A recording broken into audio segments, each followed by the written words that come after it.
This is the AEW Collision August 23, 2025 full show results video, which takes place at OVO Hydro Arena in Glasgow, Scotland. The show started with a match between Hiromu Takahashi and SkyFlight versus the Don Callis family, and the result of this match was Hiromu Takahashi and SkyFlight defeated the Don Callis family by pinfall. Kyle Fletcher appeared on the ramp after the match.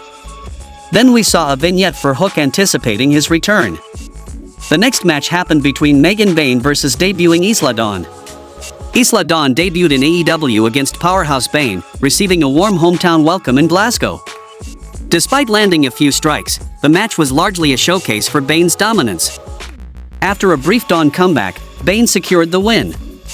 A solid squash, though fans hoped Dawn got more offense. The next match happened between Queen Aminata and Willow Nightingale versus Sky Blue and Julia Hart, and the result of this match was Queen Aminata and Willow Nightingale defeated Sky Blue and Julia Hart by pinfall when Aminata bludgeoned Blue with a headbutt and a running strike for an emphatic pin. Post-match, a brawl breaks out. We see Thekla, Penelope Ford, and Megan Bayne overwhelming the babyfaces until Harley Cameron fought back. Outnumbered, Harley found relief when Chris Statlander stormed in, leveling Bayne with a clothesline and restoring balance to the brawl.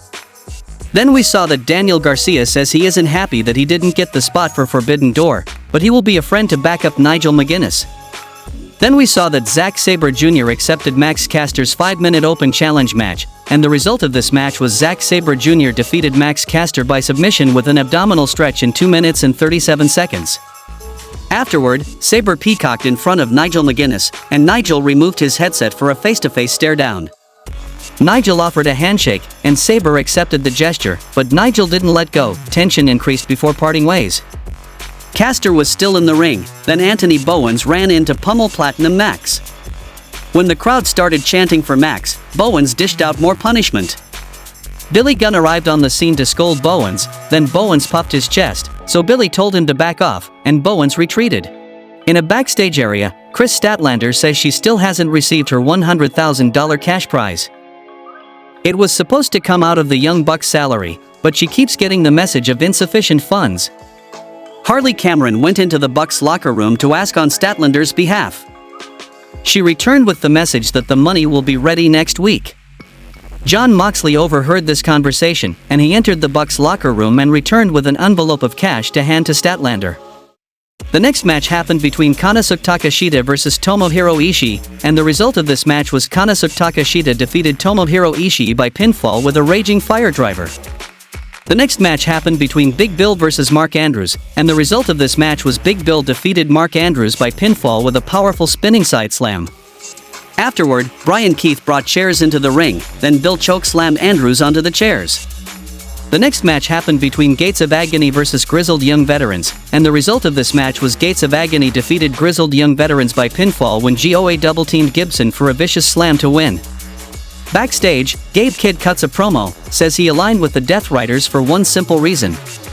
He is tired of the phony wrestlers taking money off his table, and the War Dogs called out the Ops for the AEW Trios titles. In the main event of the show, we saw a match between Young Bucks versus Paragon, and the result of this match was Young Bucks defeated Paragon by pinfall when the Bucks blasted Roderick Strong with super kicks to clear the way for a Meltzer driver on O'Reilly for the win. After the match, the bad guys stomped Paragon, and we see Swerve Strickland on stage for a long-distance stare-down with Okada. The champ taunted Swerve to enter the ring. As soon as Swerve took the bait, Okada quickly ran away. The tactic was a sneak attack from the Bucks, but Swerve was no dummy. He blocked the threat to counter with an ass-kicking. Swerve delivered house call to Matt. As Swerve sized up Nick, Okada clipped Swerve's knee, and the Rainmaker hit his signature move on Strickland to stand tall, and the show goes off the air. How would you rate this week's AEW Collision show? Tell me in the comments, and thanks for watching.